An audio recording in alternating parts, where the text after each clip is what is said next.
আসসালামু আলাইকুম। আজ আমি আপনাদের থেকে আলু ভর্তা। এখানে আলু আমি সিদ্ধ করে নিয়েছি। কয়েকটা আলু সিদ্ধ করে ছেড়ে নিয়েছি। তারপরে ওখানে নিচ্ছি ধনিয়া পাতা, কাঁচামরিচ, পেঁয়াজ পাতা, পেঁয়াজ কুচি। এখানে নুন দিয়েছিলাম মরিচে পেঁয়াজ দিয়েছি। আচ্ছা তারপর পেঁয়াজগুলো একটু ব্রাউন কালার করতেছি। লেবু কয়েকটু দিয়ে নাড়া করে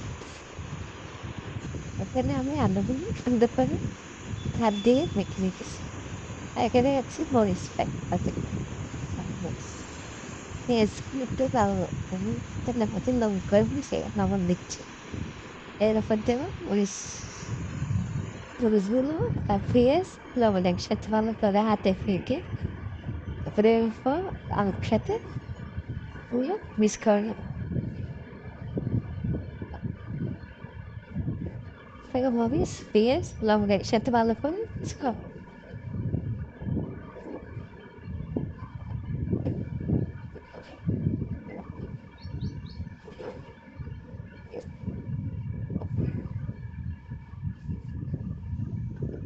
এরপর আমার সাথে পেঁয়াজ মরিচগুলো ভালো করে আবারও মেখে দিচ্ছি। সব দিয়ে দেবো ভালো করে মেখে তারপর এখানে আমি কড়াইয়ের মধ্যে তেল দিয়েছি। তেলগুলো গরম হয়ে আসলে আমি ভর্তাগুলো ভেজে দিই।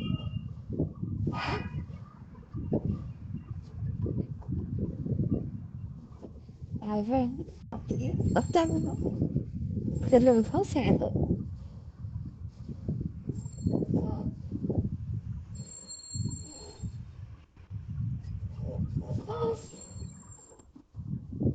এবং কিছুক্ষণ তেলের উপর রেখে আবার উঠে দেবো। তখন ভালো করে উঠে দিই। তারপর যত ভালো করে বেশি ভর্তা দিই এবং সেখানে মানুষ গায়ে রেগে থাকে। সবশেষে দিয়ে দেবো ধনিয়া পাতা।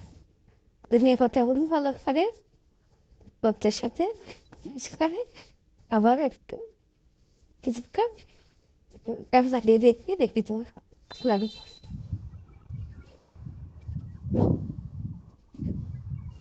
হচ্ছে এগুলো আপনারা জায়গায় আমি মাত্র সালাদ